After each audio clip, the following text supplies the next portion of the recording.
Legend of Total War here, and today we're covering the Total War Warhammer 3 patch 4.1.0 notes.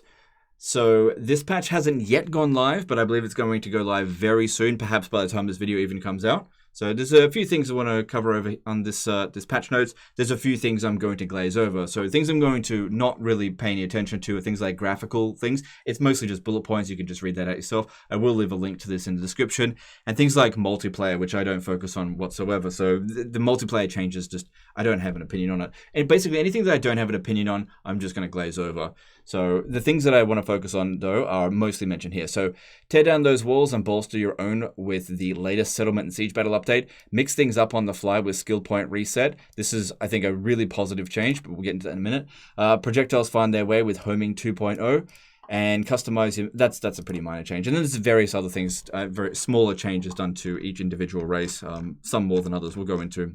Okay, so the first thing, the skill point reset. So this is something that I definitely want to credit Creative Assembly with, because for one thing, there's been mods that, like the one button respec mod, which have been in the game since well before like Warhammer 2.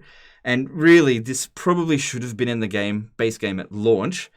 It's good that we're finally getting it, though, without requiring a mod. And this is a feature that you are not forced to use, but I think it's good that it's just available.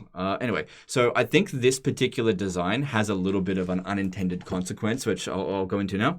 So just reading it out, he says, we've added a button to allow you to reset skill points. When clicked, this will wound the character for 3 turns and will clear all skills. Once the character returns, their skills can be redistributed. Use this to switch up your playstyle on the fly or adapt to a campaign that might have swung in a new direction so you remain on top. So this is very interesting because of the wounding the character for 3 turns. Now, normally when you disband a character, they're gone for 5 turns.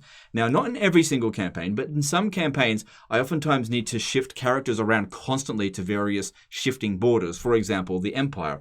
Or if you're in a late stage campaign and you just have frontiers closing up in some areas and opening up in others, you may want characters to be in multiple locations in very short periods of time. And rather than disbanding that particular character, you may be totally fine with their skills and simply press this button just so that you can shave off 2 turns from their wound timer. So I think this might actually have a very much unintended consequence as being the new optimal way to disband and relocate your lords or your legendary lords. But on top of that, of course, you've got the main benefit, which is finally confederations with late game confederations where you're confederating a character that's like level 30 or 40, where the AI has distributed all of their skills into the blue line, for example, like getting a Manfred von Carstein where he's got no skills whatsoever into his vampire magic. That's now a thing of the past. You can just click that button and correct the AI's stupidity. Another great thing is like characters that have mutually exclusive skill lines, for example, Tyrion and Malekith, where they've got very distinct optimal pathways that they should go, and sometimes the AI doesn't go down those ways, and it can be quite frustrating when you get those characters. And they usually use those skill points very early on, like at rank 12, and finally you can correct those mistakes however you see fit. So this is overall a very positive change, but at the same time, this isn't like Creative Assembly's idea. Like even the location of the reskill there, that's exactly the same as the one button reskill mod. So all they've really done is just copied that. Not saying that's a bad thing whatsoever. I'm glad it's in the base game, but this is not breaking particularly new ground. Anyway. So then we've got Settlement and Siege Battle Update. The goal of this patch is to improve the experience with the current Settlement Battle gameplay and the features within it. While adjustments have been made to interactions with settlements in the campaign map, the bulk of these changes can be seen within the battles themselves. Okay, so now we've got linked capture points here. So from my understanding is that this point here, the main capture point in a major settlement, this is probably Altdorf or...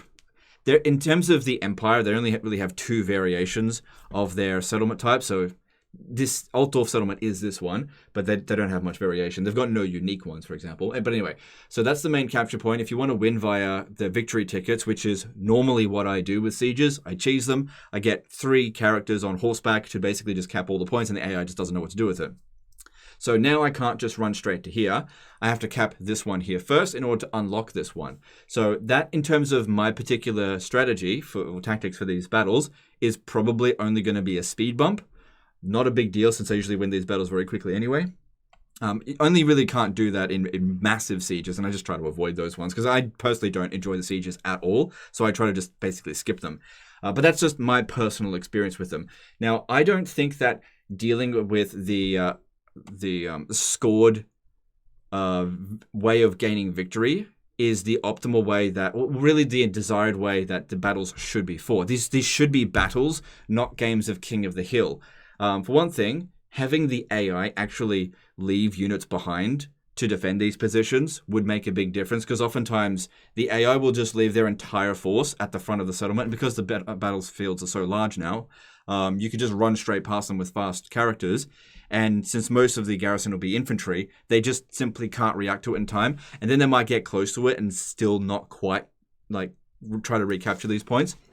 So I think one of the big problems when you're the attacker is actually the absolute incompetence of the AI. And this little change here, on its own, it hasn't mentioned anything about changing the AI. Again, have to have a look at patch 4.1.0 to really assess it.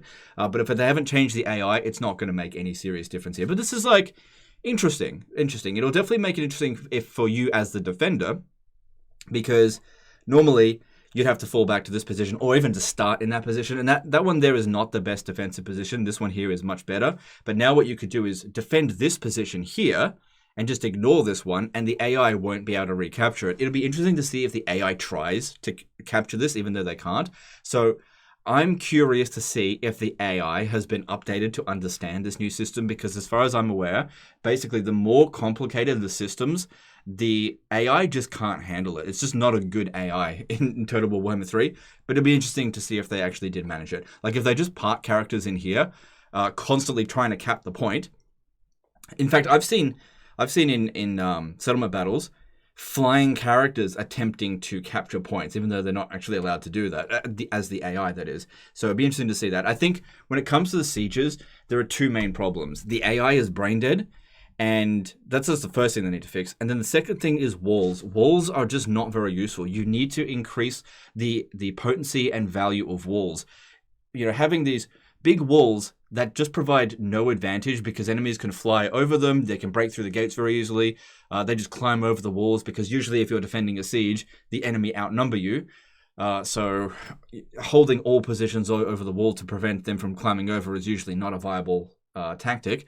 So usually what I do is just, rather than having a wide frontier where the enemy can just pound my thinned out forces, I take a more narrow position back here where I can concentrate my force. And also, by falling back to this position at the beginning, it allows the enemy to send in all of their fast units first. So you end up with rather than dealing with all of the enemy all at once, you deal with them little bits at a time, which is much easier to swallow, especially if you're overwhelmed. So these are big problems to overcome with sieges. If the walls don't provide any serious hindrance to the attacker, then that is a gigantic problem that still has not been addressed. But yeah, we'll see how these go. So other things to cover is settlement vision ability. So now towers will have tower vision that removes stalk. That's definitely interesting. I've personally stopped using stalking units to capture settlements. I now just focus on using the single entity characters on horseback. I find that to be way more effective, because over the past few patches over the few years, after the past 2 years of Warhammer 3 coming out, I have found that the AI react much better to stalking units now than they previously did. So this will definitely make them react a little bit better to it. But I also don't find that the AI tries to use stalking units to sneak in and capture a point. So I don't think this is going to be a huge benefit to the player, except for maybe in multiplayer. But again, I can't really comment too much on that. So this is a non-issue as far as I'm concerned. Definitely not a bad thing, but just a non-issue. So buildable settlement towers now have the ability to grant vision of stalker units. Yeah. Destroying the building will disable the ability, allow you to freely roam the settlement. Okay. So what else is here? So okay. So intent. Additional barricade positions, right. Intent is to add more battle flow control options to the player in both major and minor settlements. So basically more barricade positions is definitely good, because oftentimes you would have just one barricade position and then just nothing on the other side. So this is definitely good. See, what this has done is shown a barricade here with a spike trap here, prioritizing hopefully the AI to go through the place that will give them a debuff, allowing you to concentrate your force. So more more options to build your barricades is definitely a good thing. This is not bad whatsoever. So the intent, add more battlefield control options to the player in both major settlement battles. An example being some of the minor settlements having split paths with a barricade on one path but on the other. Yes, exactly. So this is definitely a good thing. I don't know how they could have gone 2 years without addressing this issue, but whatever. We have gone through each settlement map and, all 10 of them, and added in more barricade placement options where possible. Some maps have more options than others that make use of the space within the settlement. I'm obviously exaggerating there with 10 settlement maps. But here's the thing. They did say very early on, before Warhammer 3 came out, the base game that is, that there would be such a huge variation of settlement maps that you would go through like an entire session of gameplay and probably not encounter the same map more than once. But the actual reality of it is that each race really only has 1 or 2 settlement types for each major and minor settlement, which I think is kind of ridiculous, especially when you can look at a settlement like Altdorf, and half of the settlements within the Empire have the exact same layout as Altdorf. And in fact, some of the settlements between different races have the exact same layout. So for example, Drakenhof and Altdorf have the exact same layout, but Drakenhof has a vampire count skin over it, whereas Altdorf has an Empire skin over it. And there's various other examples. Like, for example, there's a High Elf settlement that shares it with a Greenskin settlement, and so on and so forth. So there's not much variation in battle maps. Barricades have been strategically placed to face outward from their connected capture points. Yeah, there was so many capture points where the barricade position was facing the wrong way. That was so frustrating. So if they've updated that stuff, that's really good. Effectively bolstering the defenses of those key points. While some of the barricades placement may appear unconventional at first glance, they've been carefully designed to address various angles of attack and settlements. Yeah, we'll have to have a look at that, but that's good. It's good they're at least having a look at that, for sure. Restricted single build changes. I think this is the one that people are going to like the most, and it's definitely going to make it a lot more tolerable for minor settlement sieges, especially if you're not rushing the situation. You want us to slowly progress. Okay, the intent is to reduce player frustration and micromanagement. Yeah, exactly. When interacting with the toggled building system by allowing a slot to only have a single building.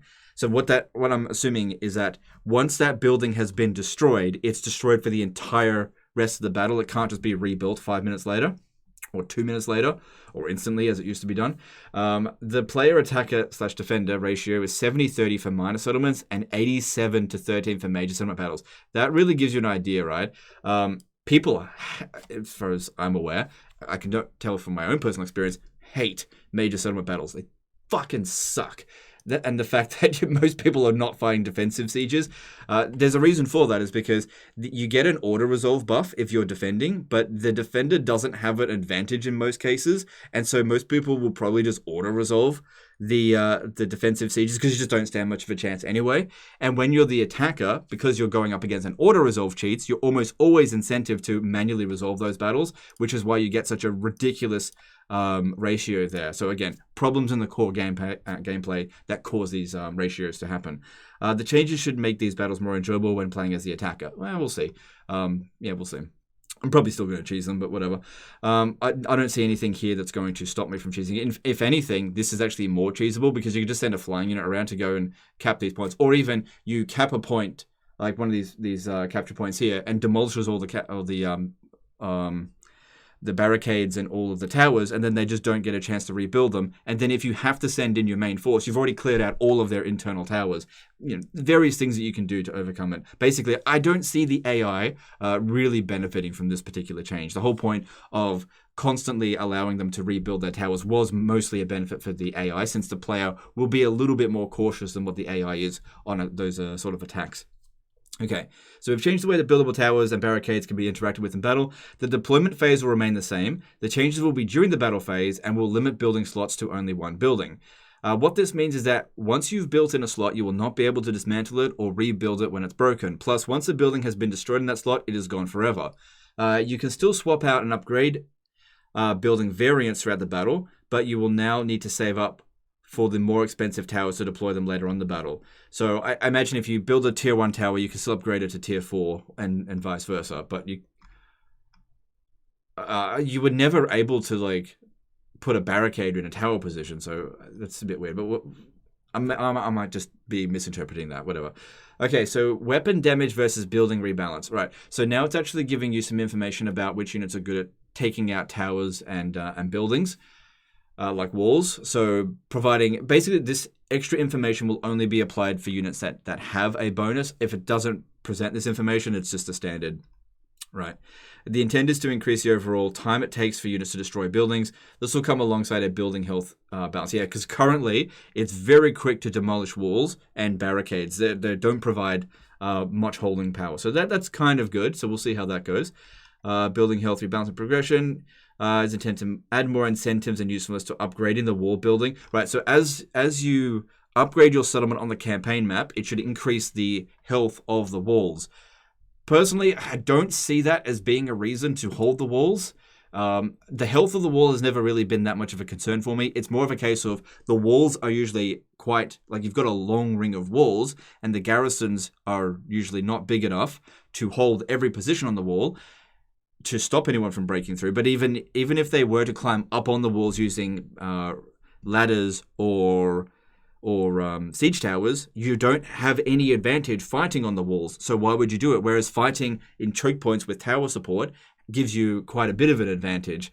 That's the whole point. It's more advantageous to not fight on the walls than it is to fight on the walls. So adding more health to the walls is not a big deal. I think what would go a long way, and a lot of people have been saying this for ages, it is time to remove butt ladders. The fact that any infantry unit can instantly just scale a wall makes protecting your walls near impossible when you are outnumbered, which is pretty much all the case, because if you're not outnumbered, you'll be able to auto-resolve it. So, there's no real advantage to holding the walls, unless you just really like fighting siege battles, in which case you were going to win in the first place, sort of thing. So I don't think that this is a really big fix. You've got to address the fact that walls are not useful. The only reason you would put units up on the walls is for the towers. The towers become useless as soon as the enemy close into range, and then it's best to just pull off the walls, because there's no benefit to fighting on them. Okay, so new backgrounds. So they brought in the backgrounds from Warhammer 1 and 2 to put in the main menu. That's cool, not really worth talking about too much. Stability and performance stuff, so that's good that they're adding some more stuff, and they're not worth really going into.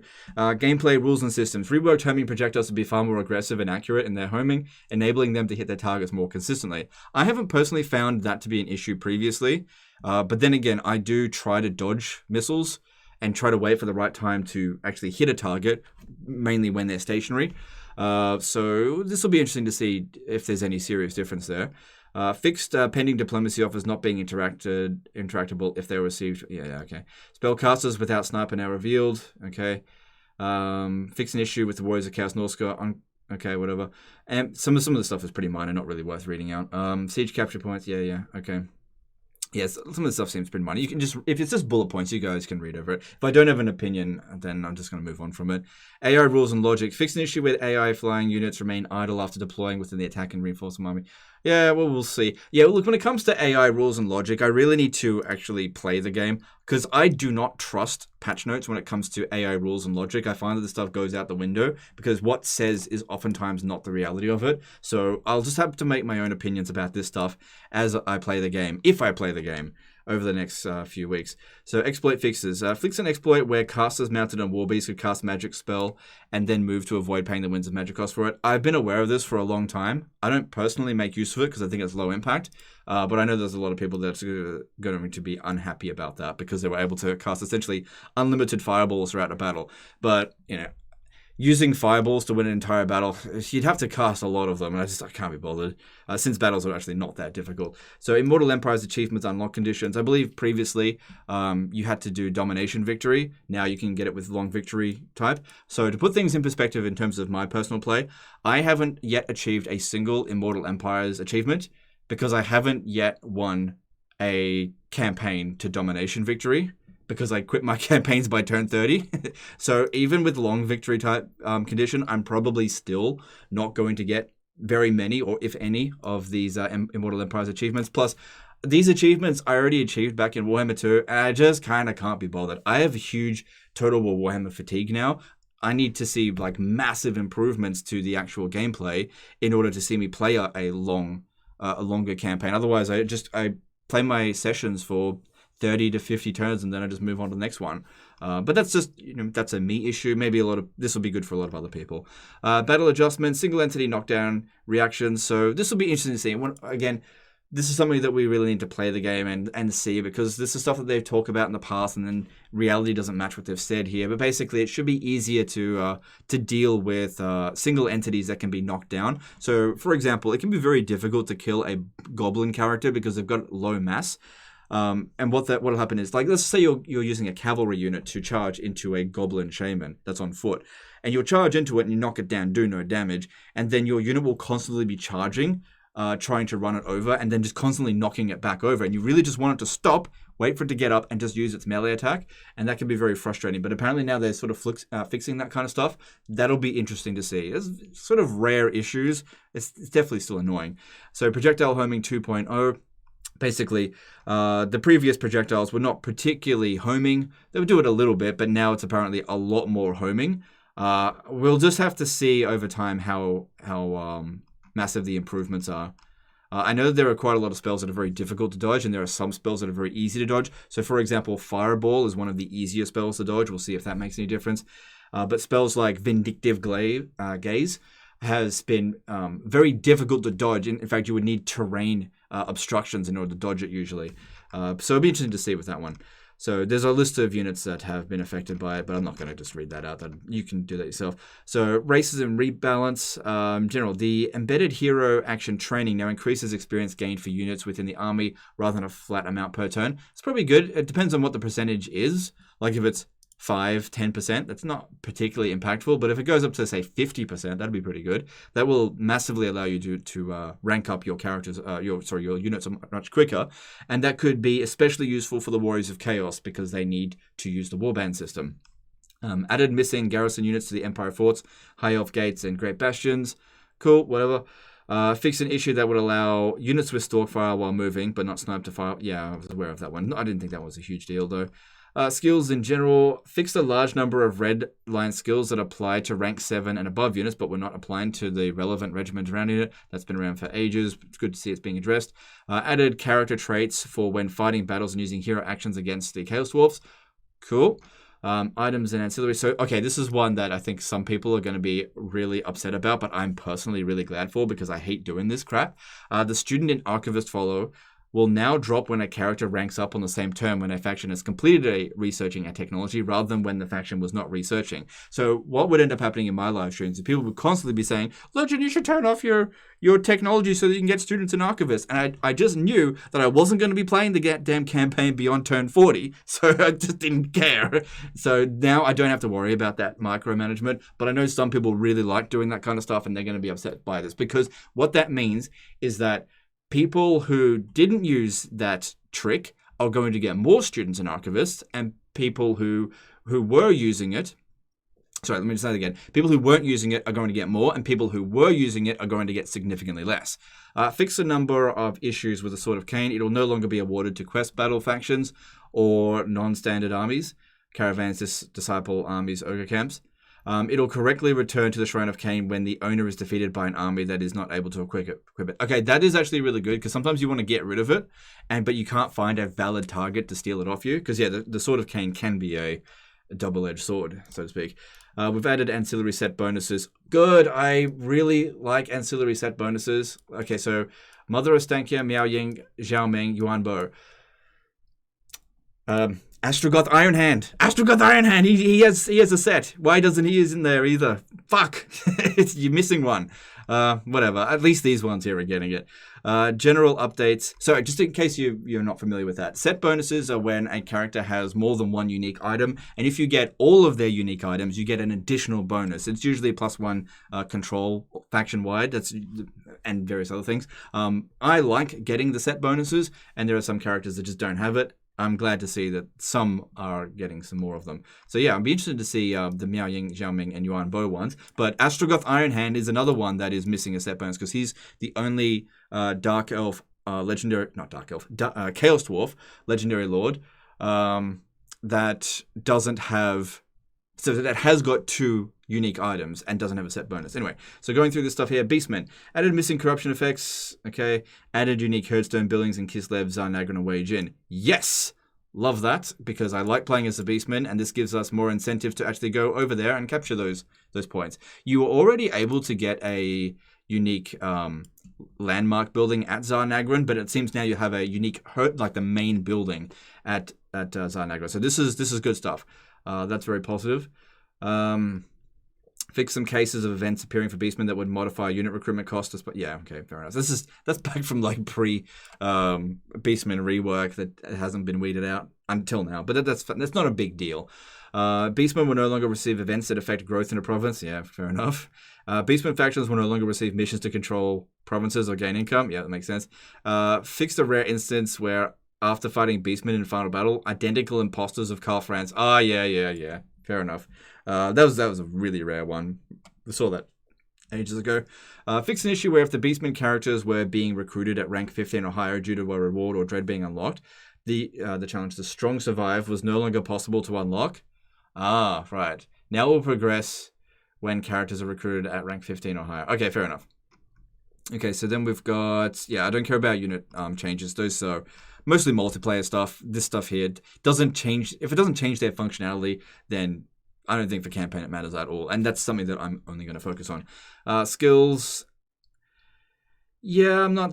Okay, hang on. Torx Brass Balls, Titans of the Deep Forest skill now also applies to a kind of element of beast units. That's cool, because, yeah, there was currently no lords that boosted those units. No specific...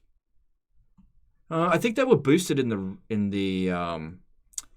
some of the like the top line skills for some of the lords, but not for the legendary lords. So that'd be interesting.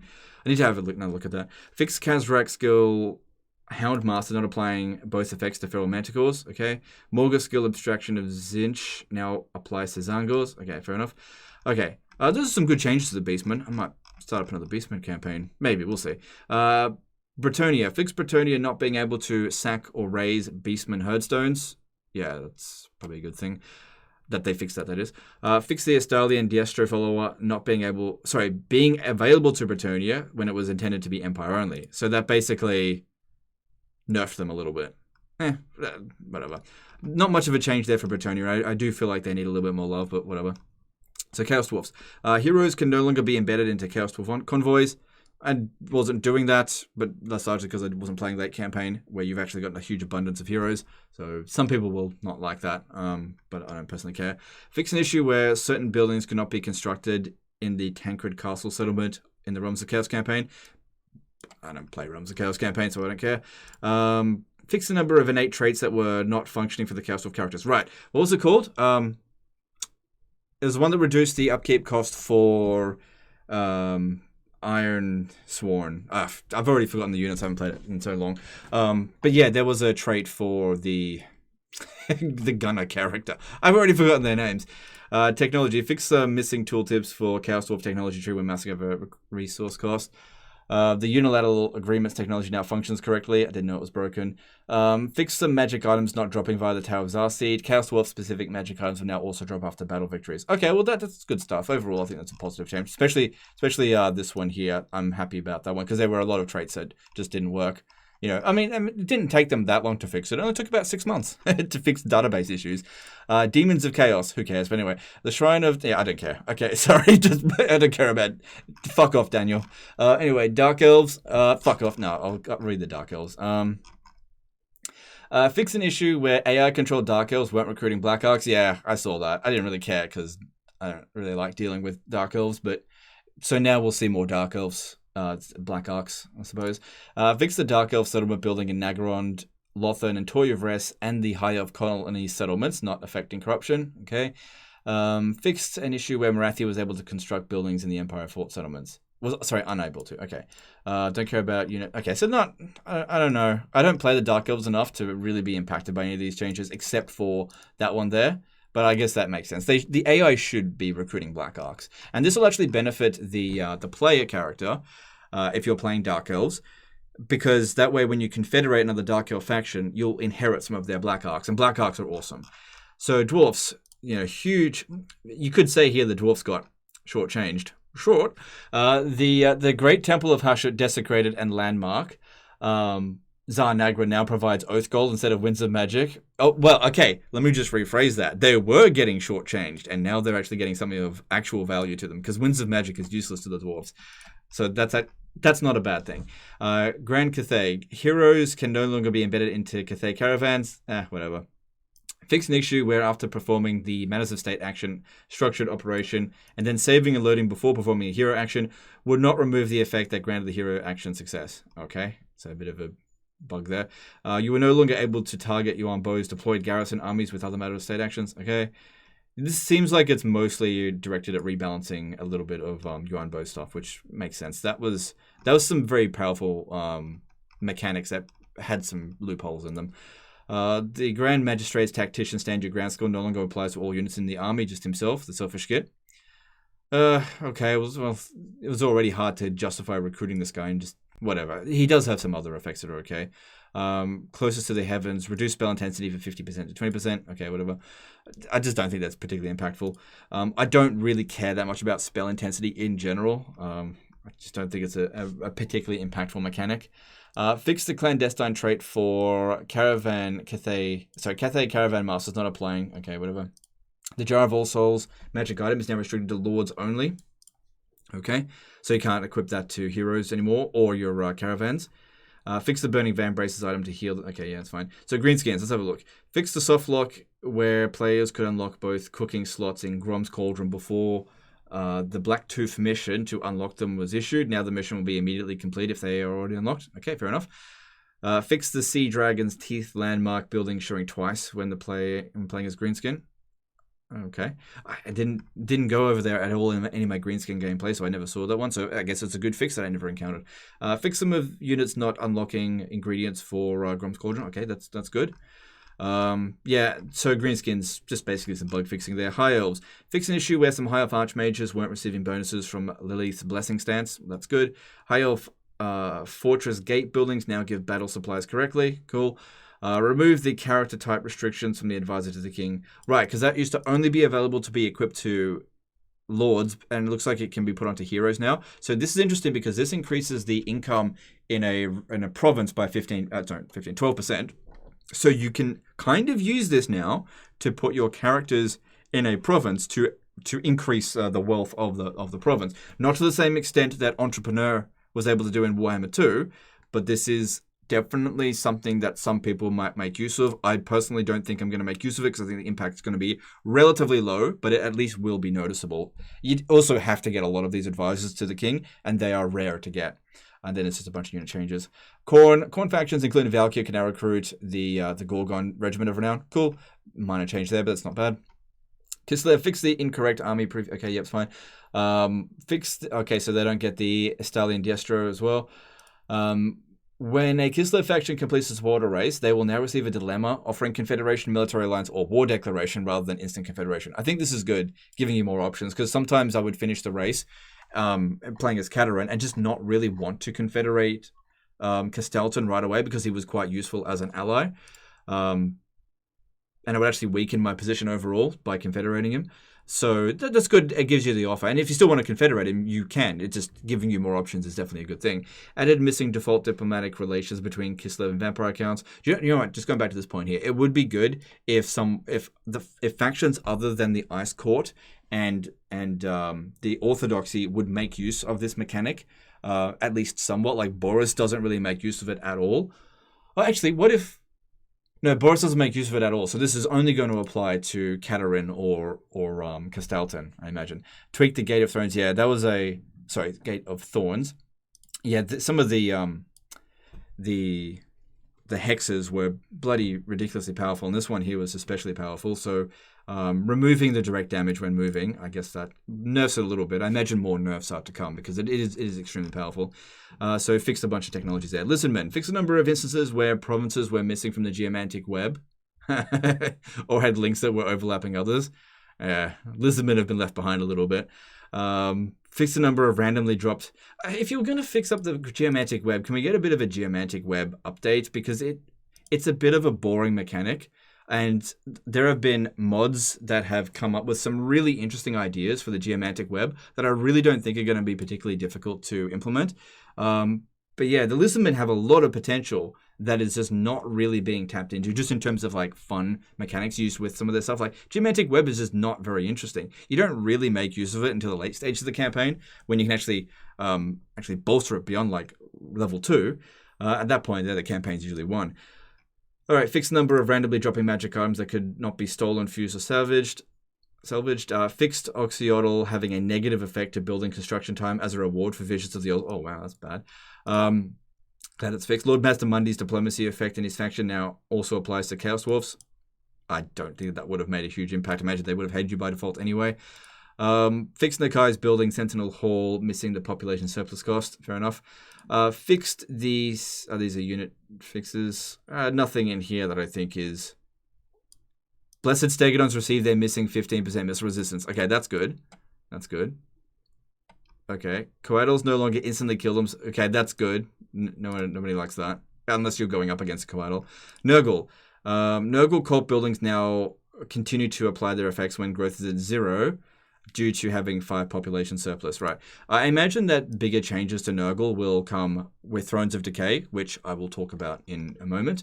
Ogre Kingdoms, just... okay, Greasus is not as big of a fat piece of crap as he was before. Now he's just kind of a fat piece of crap. He's always going to be fat. But yeah, that extra speed will definitely help him keep up with the rest of his army. Fix the technology, heavier gut plates not applying to Crush's Regiment of Renown unit. Yeah, fair enough. Skaven, let's have a look here. Overall, I think that the Ogres, there's not much change there. Skaven, fix the number of Skaven factions being unable to recruit Eshin Sorcerer heroes. I don't see a problem with that. Eshin Sorcerer heroes are shit. They should be able to recruit them. Fix the select unit on the augment panel, not selecting the units in the panel, instead always selecting the first unit. Fix an issue when using Doom Engineer against a Chaos Wolf or Demon Prince-owned settlement that wouldn't create Warlock Laboratory building. Replace the unit of Gutter Runners with Rat Ogres in the garrison provided by the Chained Sentry Beast building. Fix Skaven Pasture Resource building not using the updated names from Warhammer 2. Okay. Units. Resolves an issue on Skaven vehicle units where vehicle unit wheels where they were not moving with the correct speed and direction. Okay. Fixed the Skaven Packmaster skill Carrot and Stick not applying to the recruit rank bonus. The Skaven technology Monstrous Abominations now applies to regiments around units. Okay, cool. It doesn't seem like Skaven had any like massive changes there. Slaanesh, fix the Slaanesh seduction cost not displaying the amount properly when unit cards were small, such as for multiplayer. Fair enough. Fixed issue when demon cult buildings were not able to be constructed in cults in Chaos Dwarf settlements. Fair enough. Adjusted Nakari's jumping attack to be better against him. Yeah, his animation is one of his biggest problems. It's good to see they're working on it. Okay, the Empire. Empire needs a lot of work. Imagine that most of it's going to come with Thrones of Decay. Fix an issue where Gotrek and Felix would gain their magic items multiple times. Mercy the Mad's going to hate that. He made a video on that. It's pretty interesting, but oh well. Empire Imperial supply units now correctly merge and sort with standard variants. Oh, okay. Cool. So, yeah, that's good. Cool. So basically the same unit, just marked as obtained via regular recruitment or Imperial supplies. Fair enough. So this is for Marcus Wolfheart's campaign. Fix an issue where Ostermark could not recruit Huntsman Generals as Lords. That was definitely beneficial if you were going up against Ostermark because Huntsman Generals are a pain to deal with. So it makes sense they should be able to recruit them. Fix Starbuck's letter, giving bonuses experience fighting Bretonnia instead of undead races. Okay, fair enough. Tomb Kings, the Chosen of the Gods, can now damage walls with their projectiles as intended. Is that the that's the Ushabti Greatbow variant, isn't it? Okay, cool. They didn't get much. I feel like Tomb Kings are in a pretty good state. Zinch added a search bar for Formless Horror panel skill and the Skirmish versus AI Changeling selection. This will make finding specific form a lot easier. That's good. Well, a lot of things here for the Changeling. I think this is just reading that out. I'm not going to have much of an opinion on it because I don't see myself playing Zinch anytime soon. Technology, disc taming technology no longer shows the Doom Knights Regiments of Renown unit card as it was not relevant to the recruit rank effect. Fair enough. Vampire Coast, fix the Vampire Coast pieces of 8 that were awarded from quest battles not showing up in the piece of 8 panel. Fair enough. Vampire counts, yep, okay. Change the raised dead recruitment maximum capacity. So it's just a UI thing there, I guess. Added missing default diplomatic relationship and vampire counts. Okay, so not much for the vampire counts. Warriors of Chaos. Fix Warriors of Chaos having access to Fu Chao's unique port. Fix Bellicore, upgrade Unholy Manifestation, not having their cooldowns reduced by his unique technologies. Speaking of which, there are many technologies in the Warriors of Chaos tree that actually don't work at all, especially the ones that that apply authority faction-wide based on the number of gifts of chaos. I've mentioned this loads of times, and it does seem like that hasn't been fixed here either. It's one of the first things I'll have a look at when I get access to it. Fix an issue where Fortress of the... hang on, I fixed this one here. I missed this one. Fix the demonic pact technology not apply and fear to the attribute Undivided Chosen. Okay, fair enough. Fix an issue where the Fortress of the Damned Settlement would be dedicated to Hellspire tribe in realms of... okay, whatever. Fix an issue where Harold Hammerstone would not spawn when completing his quest as non-champions of Chaos faction. Fix an issue where Chaos heroes weren't increasing controlling regions owned by them. The piracy event will no longer trigger when playing as Warriors of Chaos. Okay. Okay. Oh, there's technology stuff down here. Fix an issue where certain Warriors of Chaos units not being affected by the Speed and Malice character skill. Okay, that's good. Fix Colex Lord trait not applying to missile resistance to Dragon Ogre units. Well, that's good. You definitely want that to apply to those units specifically, because that's what they need, missile resistance. Fix the ritual staff technology not applying to the Severed Claw Regiments of Renown. Fix the ritual staff technology missing Chosen of Zinch Halbert. Yeah, so the technology they still haven't noticed the authority doesn't work for the undivided tech tree for those based on the number of chaos gifts that you've unlocked for the monogod factions. That means that throughout a really long campaign, you're missing out on you're missing out on 2 authority for each authority throughout your entire campaign, just as a baseline. So that's really annoying. I wish they would fix that. Because you still got to research it to get through your tree. This provides no effect whatsoever. Just it's straight up is busted. Doesn't work. Fix the 100 to 199 health, says Wood Elves here. Yeah, okay. Added Malevolent Dryads to the Wood Elf allied outpost used as Dryker. Okay. Actually does not have access to standard Waywatch units. Fair enough. So yeah, when you're allied to Dryker, it seems like that's what the units you get rather than the standard. That makes sense. Fix an issue where the Wood Elf Forest Settlement chain was not providing the correct number of construction slots to each level. Yeah, that would have been annoying. Dryker now receives... wait, doesn't it provide extra? Yeah, I'm pretty sure it like maxed out at like tier 4. Yeah, so this is actually a bit of a nerf, I think. I'm not sure. I can't remember. I guess it's good to fix it, even if it was a buff. That's gone away. So Dryker now receives a stolen power trait when completing the quest battle for Coadil. Can't remember exactly what that trait does, but cool. Fixed, yeah, okay. Fix the Wood Elf data, okay, yeah. Fix the Reforged Twilight Helm magic item not providing range to Waywatch units. Yeah, so if I start reading something and then just glaze over it, it's because I'm not particularly interested in it. So campaign effects here. The spell browser can no longer be opened by right-clicking unit cards about it. Okay, fair enough. Gotrek and Felix will now spawn in the Realms of Chaos campaign. Who cares? I just skipped the rest of Realms of Chaos. Mirror of Madness. Who cares? Mortal Empires. Fix the Southern Sentinel settlement in Mortal Empire starting with a settlement level 2 low to support the defense building it contained. Fair enough. So what does that mean? The defense building is gone, or is it starting at a higher level? Fixed an issue with Yati Peak settlement in Immortal Empires, allowing the wrong building to be constructed within it. Yeah, okay, whatever. I think most of these stuff here seem pretty minor. I'm actually spending a lot longer on this than I thought I would. Battles, choke bomb battles. Adjustment to collision revolves around issues. Okay, whatever, this minor things. Okay. Just want to sort of get to the guts of it. Yep, this is all just... you can always just read this out yourself. I'm finding that I'm just reading out bullet points now, not stating opinions. Okay, cool, so that's the end of that. Okay, so now to talk about some other stuff, just briefly. That's due to leaks, I suppose. Just speculation stuff, I suppose. So I've been getting a fair bit of information now that I'm not part of the partner program and not under NDA. Most of the stuff should be taken with a pinch of salt. But from what I've heard is that there is more stuff coming for those who have owned, that own Shadows of Change. There's going to be more stuff added to that DLC. And that is probably going to push back Thrones of Decay because most of you guys were expecting it. December of this year. That at this stage here seems unlikely. From what I've heard, it's going to be after February next year for Thrones of Decay. I don't think that is necessarily a bad thing because I think from what I've heard is that Thrones of Decay is going to be bigger of a DLC than what Shadows of Change was going to be. And that obviously Shadows of Change is getting added a whole bunch more stuff. But from what I'm hearing is that the price is going to be the same or higher for Thrones of Decay. So just some information on that, because I know Creative Assembly are not being particularly transparent with that, but that's what I'm hearing. You know, my little bird's speaking to my ear. Take that with a pinch of salt, but I would be very surprised if Thrones of Decay was coming this year. That's all I've really got to talk about today. Interesting stuff. I don't think I'm going to be coming back to Total Warhammer 3 in terms of live streams just yet. I'm still really enjoying playing the historical Total War games. I'm going to see where that goes. But I imagine that I'll be playing Warhammer 3 not too far from now, you know, on stream and doing disaster battles and stuff. But overall, I'm pretty happy with what I see with this patch. I do believe that there is a 4.2.0 coming, which wasn't in the roadmap. So that is something to look forward to. Overall, pretty good stuff. Nothing really to complain about here. And that's the end of this one. So appreciate you guys. Don't forget to subscribe if you haven't already. And we'll see you next time. Later, guys.